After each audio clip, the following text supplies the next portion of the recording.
बिस्मिल्लाहिर्रहमानिर्रहीम बिस्मिल्लाहिर्रहमानिर्रहीम अस्सलाम वालेकुम वरहमतुल्लाहि वबरकातुहू। उम्मीद करती हूँ कि आप सब खैरियत से होंगे। आज का हमारा टॉपिक है एंटीबायोटिक्स और वैक्सीन्स।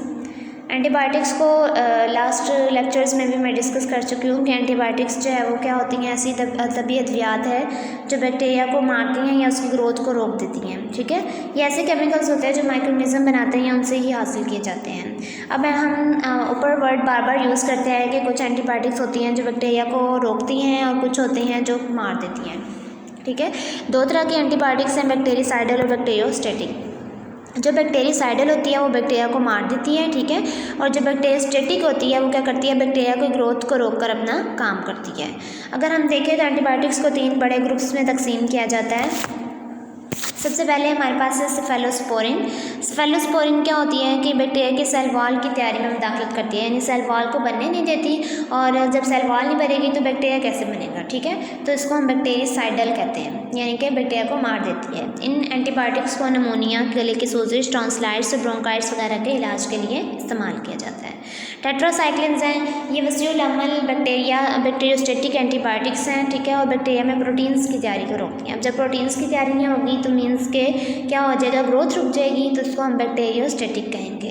टेट्रासाइक्लिन्स को रेस्पिरेटरी नाली, यूरिनरी नाली, इंटेस्टाइन के इन्फेक्शंस के इलाज के लिए इस्तेमाल किया जाता है। टेट्रासाइक्लिन्स 8 साल से कम उम्र बच्चों में और ख़ासतौर पर दांत निकलने के दौरान इस्तेमाल नहीं होती। नेक्स्ट है सल्फर ड्रग्स, यानी सल्फोनामाइड्स।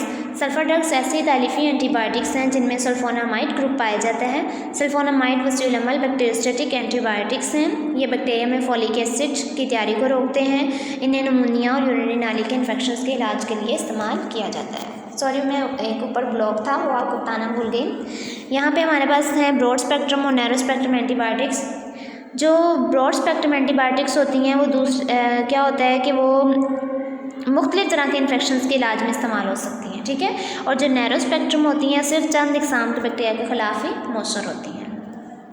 उसके बाद यहाँ पर हमारे पास ब्लॉक में एक है थायज़ाइड डायूरेटिक्स। थायज़ाइड जो डायूरेटिक्स हैं ये क्या है, ब्लड प्रेशर को कम करने वाली अद्वियात हैं। ठीक है, नेक्स्ट हमारे पास एंटीबायोटिक्स के ख़िलाफ़ क़ुव्वत मज़ाहमत है। एंटीबायोटिक्स के खिलाफ क़ुव्वत मज़ाहमत में क्या होता है कि जैसे अब आप देखें, आप एक जानदार, जब भी किसी भी जानदार को कोई चीज़ मारने आती है तो वो अपना दिफा करता है। ठीक है, तो सेम इसी तरह जब हम एंटीबायोटिक्स लेते हैं तो बैक्टीरिया भी उनके खिलाफ जो है मुदाफ़त पैदा करते हैं। तिबी शोबे में एंटीबायोटिक्स इंतहाई अहम अद्वियात है, लेकिन बदकिस्मती से बैक्टीरिया में इनके खिलाफ मज़ाहमत पैदा करने की सलाहियत होती है। ऐसे बैक्टीरिया पर आम इस्तेमाल होने वाली एंटीबायोटिक्स का असर नहीं होता। बैक्टीरिया के पास मज़ाहमत पैदा करने के कई तरीके हैं। बाज़ औक़ात क्या होता है, उनका अंदरूनी मैकेनिज़्म जो है वो बहुत ज़्यादा स्ट्रॉन्ग होता है। ठीक है, अंदरूनी मैकेनिज़्म इतना स्ट्रॉन्ग होता है कि वो एंटीबायोटिक के फेल को रोक देता है। और बाज़ औक़ात क्या होता है कि बैक्टीरिया के पास अगर एक बैक्टीरिया उसके पास मज़ाहमत के जीन्स मौजूद हैं तो वो क्या कर देता है, दूसरे को भी मुंतकिल कर देता है ताकि वो भी उसमें भी जो है वो मज़ाहमत आ जाए। ठीक है, और वो मिल के फ़ाइट कर सकें। और एंटीबायोटिक्स के ख़िलाफ़ मज़ाहमत जो है वो आजकल इसी वजह से भी ज़्यादा हो रही है क्योंकि ऐसी बीमारियों के इलाज के लिए भी एंटीबायोटिक्स दे दी जाती हैं जो कि वायरल इन्फेक्शन, यानी वायरल इन्फेक्शन है, ज़ाहिर सी बात है वो एंटीबायोटिक्स से ख़त्म नहीं होते, लेकिन अगर उसके लिए भी एंटीबायोटिक्स दे दिए जाते हैं तो वो क्या हो जाता है, मज़ाहमत ख़त्म हो जाती है, यानी कि जो है वो क्या होती हैं कि इफ़ेक्ट नहीं कर सकती ना। ठीक है, वो ठीक नहीं करती हैं।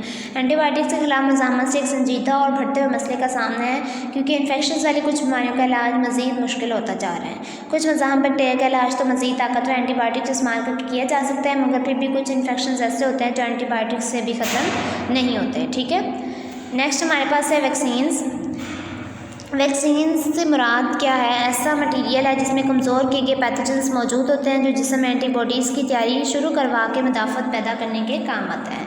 पैथोजेंस क्या होते हैं, बीमारियां फैलाने वाले ही छोटे जानदार हैं, माइक्रोऑर्गेनिजम्स हैं। ठीक है, तो वैक्सीन में क्या किया जाता है कि जो इन्हीं पैथोजेंस को इतना कमज़ोर कर दिया जाता है, ठीक है, कि कोई इन्फेक्ट नहीं कर सकते। ठीक है, तो इनको इसमें जो वैक्सीन होता है उसमें कमज़ोर किए गए पैथोजेंस मौजूद होते हैं। जब वो वैक्सीन किसी भी बॉडी में एंटर की जाती है तो वहाँ पर एंटीबॉडीज़ जो है वो बनना शुरू हो जाती हैं। ठीक है, इस तरह 1796 में एक बरतानवी फिजिशियन था एडवर्ड जेनर, उसने क्या किया था, गाय के एक मर्ज गोतन सीतला के पस सेल्स, उसने क्या किया था कि एक काऊ थी उसको पॉक्स हुआ, उसने उसके जो पस सेल्स थे वो लेके एक सेहतमंद लड़का था उसमें इंजेक्ट कर दिए। ठीक है, अब उस लड़के को भी काउपॉक्स हो गया। जब उसको काउपॉक्स हो गया, काउपॉक्स होने के बाद वो ठीक हो गया, तो उसने उसी लड़के में दोबारा से स्मॉल पॉक्स के सेल्स को इंजेक्ट किया, ठीक है।